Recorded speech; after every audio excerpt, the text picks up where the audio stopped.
the hero of this story. Right. And that is the neighbor of one of the suspects. Charles Ramsey is the hero. He's seen as a hero around the world. He is the person who rescued Amanda Berry yesterday. The man, you've been seeing him on TV for the last 12 hours. Charles, got any sleep in the last, I don't know, a couple hours, you told us? Man, yeah, about two. About two. About two, just because you want to go to sleep because in your heart you know you've done a good deed, but since those kids were next door to me, it's hard to sleep. Sure. You've told this story a million times. I'm going to start it. By now the world knows you were coming back from McDonald's. Mm-hmm. You were eating your Big Mac, and you heard screams. What'd you do at that point? This girl, her scream was so loud, children stopped playing. That's what made me look outside. That's how loud her scream was. So you figured a tree fell on her or something. And I went outside and I looked, and she was just kicking the door, and I look and I know there's no woman that's supposed to my knowledge, that lives next door. And like I said on the interview last night, I said, well, that ain't right. That's a white girl. There's no white family that lives here. Mm-hmm. So maybe that was his girlfriend. So I did what I had to do. She said, help me out. I want to get out of here. So like that's why I said I thought it was a domestic dispute. And keep in mind, I know Ariel. I didn't know Ariel had a girlfriend. That's why I couldn't understand how you got in the house in the first place. Wouldn't he bring you here? You know what I mean?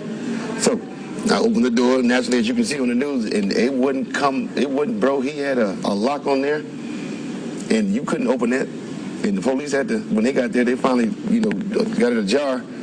And Amanda says, it's two more girls up there. And I looked at her, and I looked at the cop that was in the middle of the street, and he said, it's what? And she said, yeah, I'm not the only one. And they went up there, and about, 15, 20 seconds, they were coming out with Gina and that other girl. And I said, oh, my God. Charles, you've done so much, and we are all grateful for the fact that you were there then and that you were able to help them. As you go through this, a lot of people were wondering how the community didn't know. Were the windows boarded up? Had you not heard anything in that house? All I would hear was salsa music. That's all he played, naturally. One day, I was playing my music, obviously too loud. He came to my house and told me, turn my music down because I'm disturbing him. At this time, he was a bus driver. I understood that. He had to get up in the morning to go drive the bus. Then, when that came about yesterday, it had nothing to do with you getting some sleep. That's why I was bothering you. And why I had to turn my music down. How can I be disturbing you? What are you doing in there? You weren't reading the Bible. I see, but you knew him. You saw you had barbecues with him. You listened to salsa. My next door neighbor, just like you lived there. Yeah. I would come out in the morning. If the mail is in the wrong place, I grab it and give it to you. Same thing. When you called police and told Barry, what did they say to you? He told me, he says, you got who? I said, I got Amanda Berry with me right now. Send the police. Then this dispatcher said, stop playing on this line. You don't got her. I said, well, send the police, moron, and arrest me if I'm lying. They didn't believe me. Now, since so many people have been calling him probably through the years and say, we got her, I understand that you was just a little apprehensive about that call. She called too. Now you got two people calling you 911 at the same time. Somebody can't be lying. How did Amanda look when you finally rescued her? She was trembling, happy that she saw someone else other than her captives. Yeah. But her main concern was that child. I didn't know what that baby was crying about. Did she come out with the child? Yes, and I was like, who's this kid? Yeah. And she said, well, this is his daughter. His daughter. And I'm like, well, how? If you were kidnapped, you weren't pregnant then, and then they do the math. I said, I'll be damned. Well, it's okay. That's all right. I want to point out that police have not yet confirmed that is, in fact, Ariel Castro's daughter, but you said, Charles, that's what you heard yesterday. That's what Amanda told me, That's what Amanda told you. Okay. I asked her, I said, why is this child crying for her daddy? Who's her daddy? And she said, Ariel. Let me ask you this. You touched on this earlier. Has it sunk in just how much attention you're getting? Has Aaron was pointing out earlier, you're trending on Twitter. The world is talking about what you did. Your name is all over the place. It's hashtag Chuck Ramsey everywhere. Do you have any idea of the attention that you're getting around the world right now? I don't even want it, nor looking for it, bro. That's why when they keep saying I'm a hero, let me tell you something. I'm American, and I'm a human being. I'm just like you. I work for a living. There was a woman in distress. So why turn your back on that? My father would have whooped the hell out of me if he had found out that I was cowered out. See, you tough in these bars, but you won't. You beat a woman, but you won't help one out. You're a man, huh? No, I'm the definition of a man, bro. Were you ever concerned that Ariel would come back? Were you concerned at all for his Yes, safety?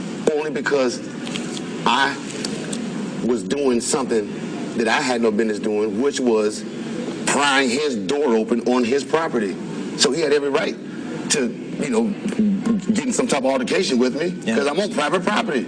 Even though I'm doing a good deed, he's still on my property. You understand what I'm saying? So I was thinking about him, but at the time, and I got, I wish you'd bring my squad with me.